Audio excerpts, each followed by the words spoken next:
अस्सलामुअलैकुम दोस्तों, उकाब न्यूज़ में खुश आमदीद। तो आज की बहुत बड़ी खबर सामने आई है कि तालिबान ने पूरे अफ़गानिस्तान पर कंट्रोल हासिल कर लिया है। कल तक पंजशेर का इलाका रहता था, लेकिन तालिबान ने उसमें भी फतह हासिल कर लिया और अमरुल्ला और अहमद मसूद को शिकस्त हुई है।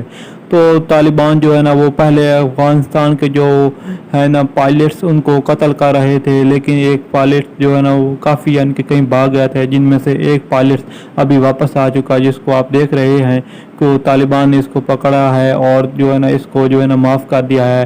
तो अब ये भी तालिबान की जो है ना फ़ौज में शामिल हो चुका है और अपने मुल्क की खिदमत जारी रखेगा।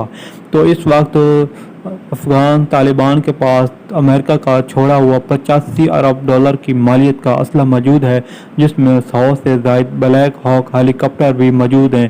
तो अब जो है ना अमेरिका जो है ना यानी कि सबसे ज़्यादा हेलीकॉप्टर इस वक्त तालिबान के पास हैं अमेरिका के।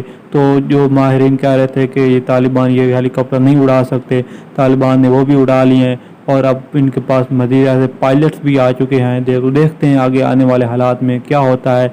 तो ट्वीट्स भी और आ रही हैं इस हवाले से। अदीस मोहम्मद, एक अफगान पायलट है, काबिल की आज़ादी के बाद वो ब्लैक हॉक हेलीकॉप्टर को सुबह कंधार में महफूज मकाम पर ले गया था और अब वापस आ गया है। तो ये ट्वीट आपने देखा, इसके हवाले से आपको जो भी मज़ीद मालूमात चाहिए वो इस चैनल पर मिल जाएंगी। वीडियो